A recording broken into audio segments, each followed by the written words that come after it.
우리 아침 함께 보실 하나님의 말씀은 에베소서 4장 17절에서 24절까지 말씀이 되겠습니다. 에베소서 4장 17절에서 24절까지 제가 봉독해 드리겠습니다. 그러므로 내가 이것을 말하며 주 안에서 증거하노니 이제부터 너희는 이방인이 그 마음에 허망한 것으로 행함같이 행하지 말라. 그들의 총명이 어두워지고 그들 가운데 있는 무지함과 그들의 마음이 굳어짐으로 말미암아 하나님의 생명에서 떠나 있도다. 그들이 감각 없는 자가 되어 자신을 방탕에 방임하여 모든 더러운 것을 욕심으로 행하되 오직 너희는 그리스도를 그같이 배우지 아니하였느니라. 진리가 예수 안에 있는 것 같이 너희가 참으로 그에게서 듣고 또한 그 안에서 가르침을 받았을진데 너희는 유혹의 욕심을 따라 썩어져가는 구습을 따른 옛사람을 벗어버리고 오직 너희의 심령이 새롭게 되어 하나님을 따라 의와 진리의 거룩함으로 지으심을 받은 새 사람을 입으라. 아멘. 우리 에베소서의 말씀을 통해서 하나님의 부르심에 합당한 삶이 어떤 것인가, 우리 하나님의 부르심에 합당한 교회가 되는 게 오늘 금년 비전인데요. 우리 말씀을 통해서 정말 새로워지는, 오늘 이 말씀에 보면 새 사람을 입으라 했는데 우리 새 사람을 입으시는 우리 이 사순절 셋째 주 첫 시간이 되시기를 축원합니다. 우리 좌우님은 인사하시겠어요? 새 사람을 입읍시다 하고 인사해 주세요. 네, 우리가 새 옷을 입듯이 새 사람을 입어야 한다 말씀하시는데 이 말씀이 어떤 말씀인지 우리 함께 보시겠습니다. 옷이 날개란 말이 있죠. 옷에 따라 사람이 달라 보인다는 그런 뜻이에요. 심리학 연구에 의하면요, 옷에 따라 다른 사람이 나를 보는 그런 것만 달라지는 것이 아니라 실제로 우리가 어떤 옷을 입냐에 따라서 우리의 행동과 생각, 심지어 정체성까지 영향을 받을 수 있다는 그런 연구가 나왔습니다. 예를 들어서 어느 한 심리학 실험에서 참가자들에게 간단한 일거리를 준 뒤에 연구 참가비를 준다고 하면서 당일날 받으면 12불, 하루 후에 받으면 20불을 준다 했을 때 양복 정장을 입고 온 사람들은 하루 기다려 20불을 받을 확률이 더 높다고 그렇게 나왔습니다. 그리고 이게 실제로 양복 정장을 입고 있을 때 장기 계획을 더 진지하게 잘 세운다는 그 연구 결과가 나오게 됐어요. 아마 이 교회에서 공동회 할 땐 다 양복을 입고 와야 될 것 같아요. 이게 뭐냐면요, 옷에 따라서 사람의 인내심이 좌우될 수 있다는 그런 연구 결과예요. 이런 현상을 복식 효과라 그렇게 부릅니다. Enclothed Cognition이라고 그렇게 불러요. 복식 효과. 그래서 내가 어떤 옷을 입고 있냐에 따라서 나의 생각과 행동과 내 정체성이 변할 수 있다는 그런 뜻인데, 사도 바울이 복식 효과에 대해서 알았을 리는 없지만 오늘 이 말씀에 새 사람을 입으라 하는 이 권고를 우리가 좀 더 깊이 생각하게 됩니다.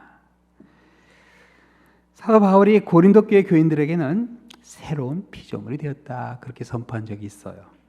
그래서 고린도서 5장 17절에 그런즉 누구든지 그리스도 안에 있으면 새로운 피조물이라 이전 것은 지나갔으니 보라 새 것이 되었도다. 이 하나의 새로운 정체성이죠. 그리스도 예수 안에서 우리가 새로운 피조물이라. 그런데 이게 사실 좀 추상적이에요. 새로운 피조물이 됐던 게 뭔가 이렇게 좀 생각하게 되는데 오늘 이 본문에는요 좀 더 구체적으로 이 옷을 입는 행동은 상당히 구체적인 행동이죠. 우리가 아이들을 아침에 학교 가러 깨워요. 그럼 애가 깨어서 앉아 있는데 그대로 갈 수는 없잖아요. 옷을 입어야 학교에 가듯이 이 신앙생활도 그렇습니다. 이 구체적으로 우리가 자다가 깰 때가 있듯이 또 그 다음번에는 옷을 입어야 하는 단계가 있어요. 그래서 오늘 이 본문에 새 사람을 입으라. 또 로마서에 보면 그리스도로 옷 입어야 된다. 그렇게 나오는데 다 같은 의미가 됩니다. 새로운 피조물이 되기 위해서 우리가 새 사람을 입어야 됩니다. 그래서 새 사람을 입을 때 우리의 삶의 변화가 일어나요. 우리의 생각과 행동과 우리의 정체성에 조금씩 변화가 일어나기 시작해요. 이걸 바로 성화라고 합니다. 성화. 그래서 우리가 신앙생활 하면서 조금씩 변하는 거예요. 이 사순절 기간에 한 주 한 주 성화되었으면 합니다. 우리가 좀 더 주님을 바라보면서 뭔가 다르게 우리 모습에 그 변화가 나타나게 될 때 하나님께서 영광을 받으시고 또 그 가운데 누리는 축복이 있습니다. 자, 그러면 사도 바울이 오늘 본문에서 말하는 이 새 사람이란 무엇을 의미하는가? 이 새 사람이란 단어는 사실 사도 바울이 이미 에베소서 2장에 사용했던 단어예요. 그래서 에베소서 2장 14, 15절에 이렇게 이야기합니다. 그는 우리의 화평이신지라 둘로 하나를 만드사 원수된 것 곧 중간에 막힌 담을 자기 육체로 허시고 법조문으로 된 계명의 율법을 폐하셨으니 이는 이 둘로 자기 안에서 한 새 사람을 지어 화평하게 하시고 이 둘로 자기 안에서 한 새 사람을 지었다. 여기 말하는 이 둘은 유대인과 유대인이 아닌 모든 사람들, 그러니까 이 세상의 모든 사람들을 예수 그리스도께서 그 은혜 안에 새 사람으로 지으셨다. 그렇게 이야기합니다. 새 사람은 유대인도 아니고 이방인도 아니에요. 새 사람으로 지어졌단 말은 이방인이 유대인처럼 행동할 필요도 없고 유대인이 이방인처럼 행동할 필요도 없다는 그런 말이 됩니다. 그래서 새 사람이란 그리스도 안에서 하나된 새로운 모습, 모든 성도들이 다 보여줘야 할 그런 새로운 모습인데 에베소서와 같은 시기에 쓰여진 골로새서 3장에 보면요, 그리스도 안에 하나된 그 모습이 어떤 모습인가 아주 구체적으로 이렇게 나와요. 이제는 너희가 이 모든 것을 벗어버리라. 곧 분함과 노여움과 악의와 비방과 너희 입에 부끄러운 말이라. 이런 것들은 벗어버리라고 그래요. 그리고 너희가 서로 거짓말하지 말라. 옛사람과 그 행위를 벗어버리고 새 사람을 입었으니. 새 사람을 입었으니.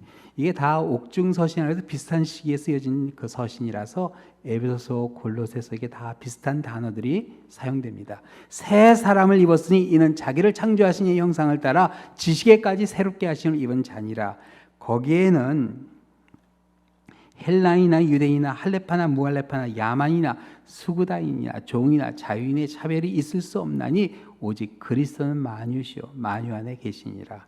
그러므로 너희는 하나님이 택하사 거룩하고 사랑받은 자처럼 긍휼과 자비와 겸손과 온유와 오래 참음으로 옷 입고 누가 누구에게 불만이 있거든 서로 용납하여 서로 피차 용서하되 주께서 너희를 용서하신 것 같이 너희도 그리하고 이 모든 것 위에 사랑을 더하라. 그리스도의 평강이 너희 마음을 주장하게 하라.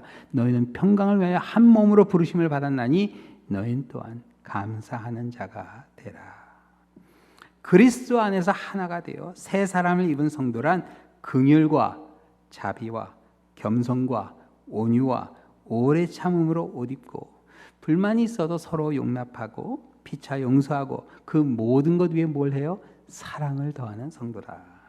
이렇게 될 때 그리스도의 평강이 우리 마음을 주장하게 되고 우리 가운데 감사가 나오게 됩니다.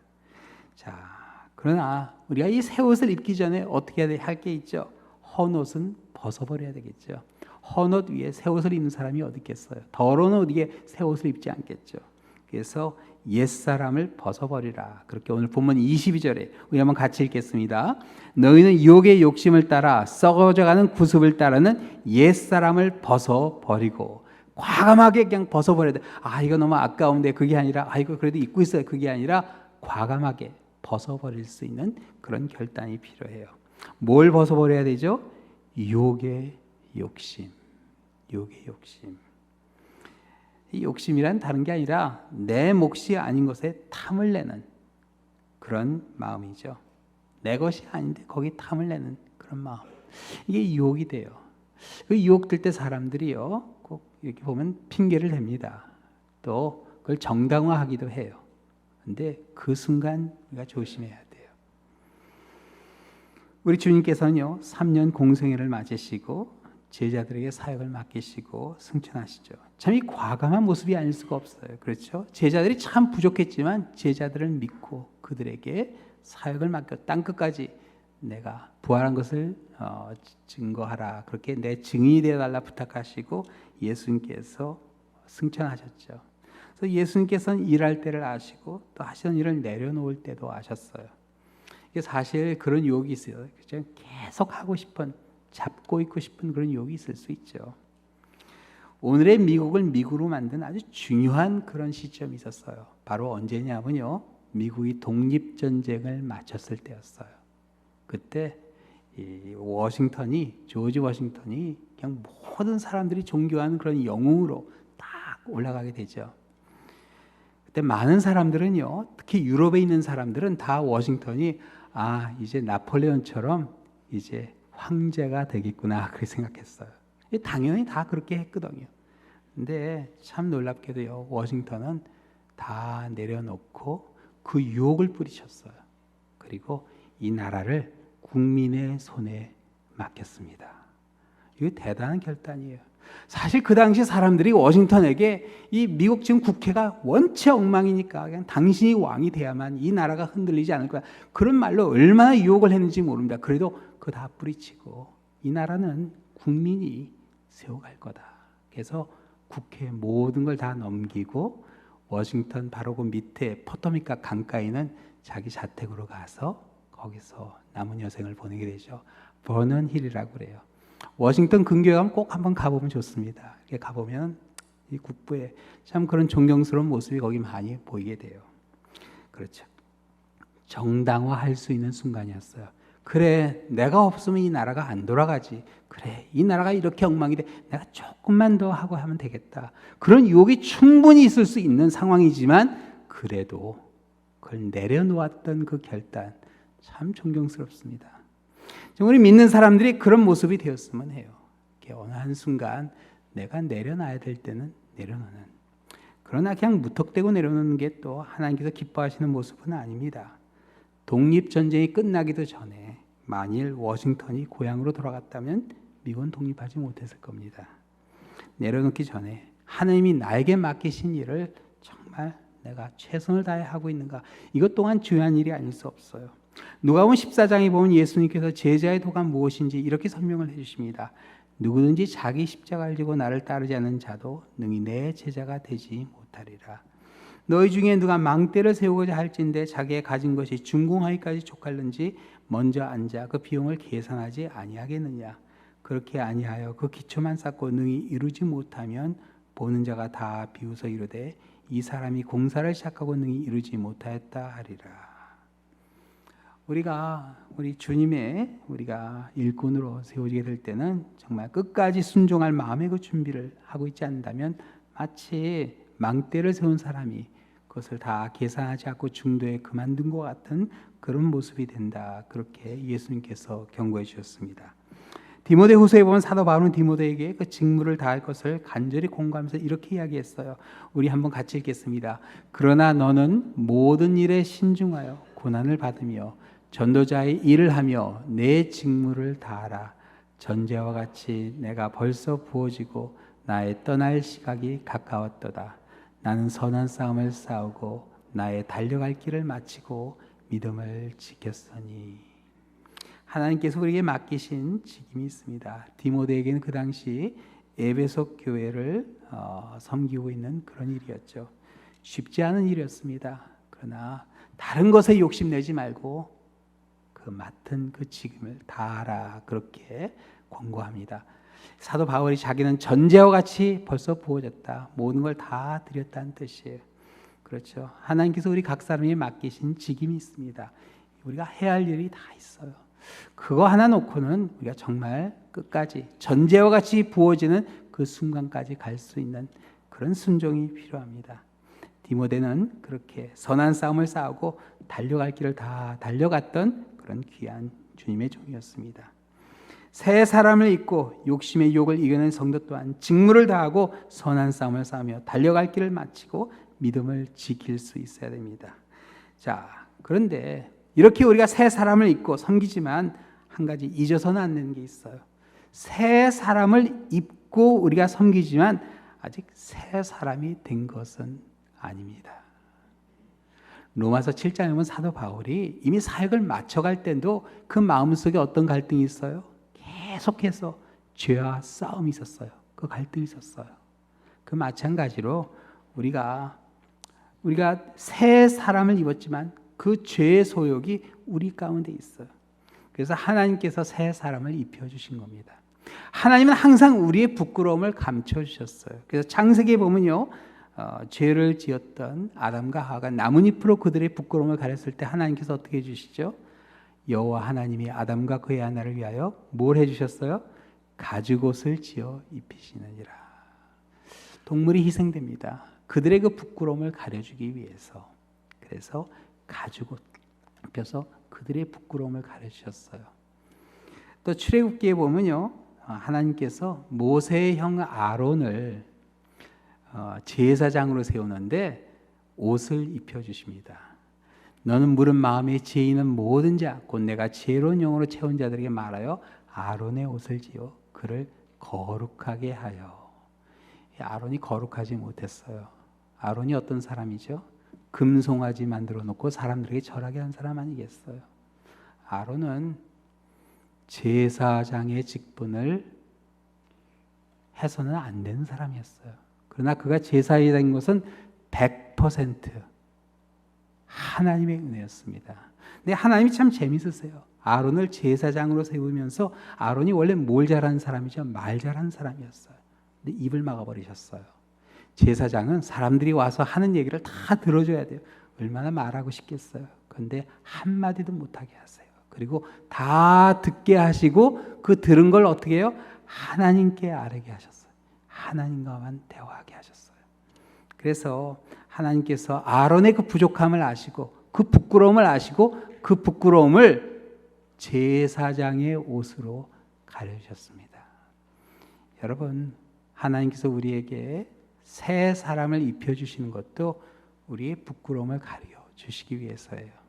누가복음에 보면요, 탕자 이야기가 있죠. 탕자가 아버지 집으로 돌아왔을 때 아버지가 탕자를 위해서 해준 첫 번째 일이 뭔지 기억하세요?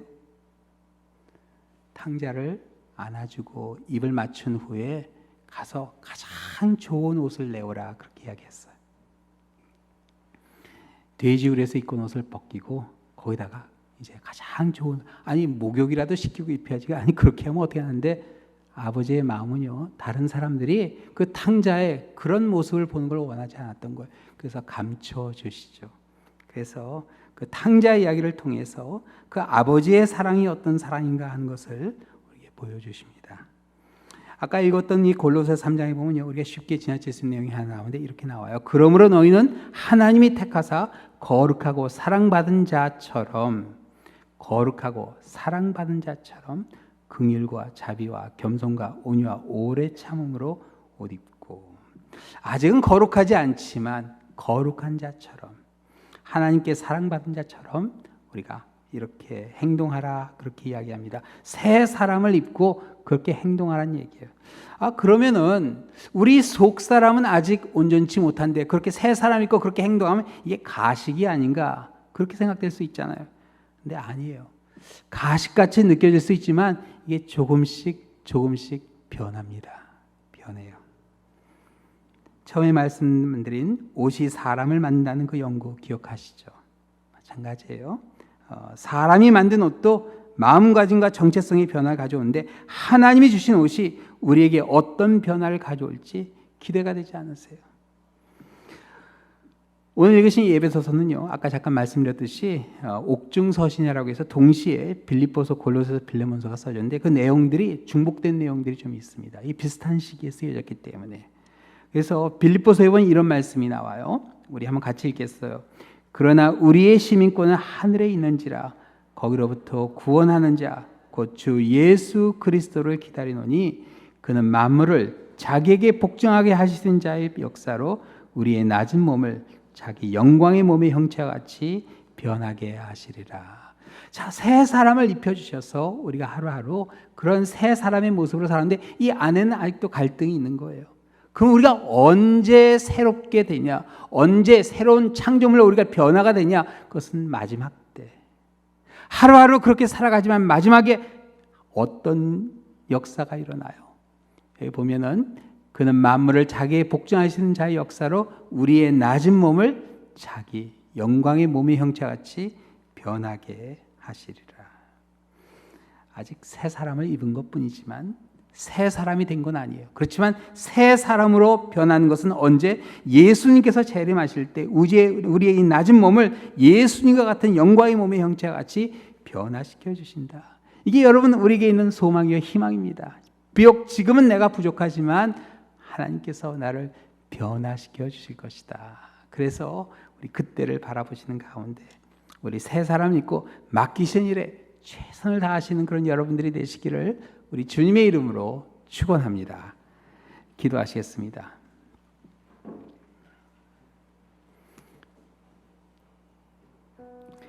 사랑의 하나님 아버지, 저희들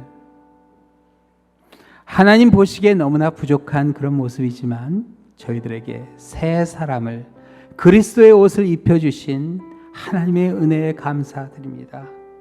저희들 하루하루 살아가는 가운데 주님께서 보여주신 그런 모습으로 저희들 살아가는 가운데 저희들 너무나 부족하지만 우리 안에 아직도 죄의 소욕이 있고 아직도 유혹에 넘어가는 그런 부족한 모습이지만 그럼에도 불구하고 우리에게 옷을 입혀주신 하나님의 사랑과 은혜에 감사하게 하여 주시고 저희들 그 은혜로 하루하루 살아감을 잊지 않게 하여 주시옵소서. 그러나 우리의 이 낮은 몸이 우리 주님께서 다시 오실 때 우리 주님의 영광스러운 몸과 같이 변하게 된다는 이 소망을 붙잡는 가운데 비록 지금은 부족하지만 변화시켜 주신 하나님의 그 은혜를 기대하게 하여 주시고 아버지 우리에게 맡기신 직임에 최선을 다하고 직임을 다하는 그러한 우리의 삶이 되게 하여 주시옵소서. 이 시간도 역사하신 하나님의 은혜에 감사하게 하여 주시며 이 모든 말씀 예수 그리스도의 이름으로 기도하옵나이다. 아멘. 함께 일어나셔서 감사 찬양 드리시겠습니다.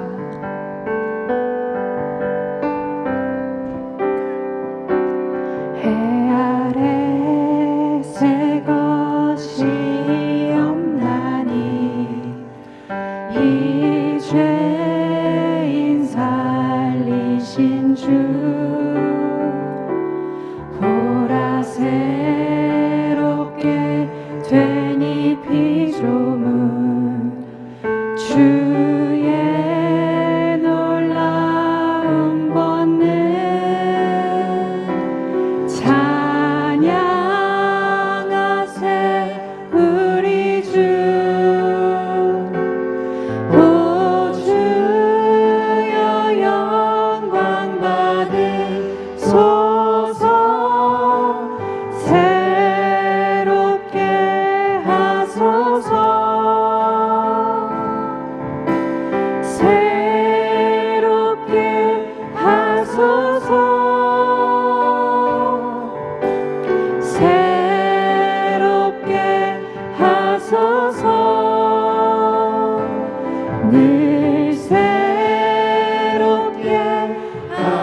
다시 한번 처음부터 찬양하시겠습니다. 해 아래 새 것이 없나니 해 아래 새 것이 없나니 이 죄인 살리신 주 보라 새롭게 되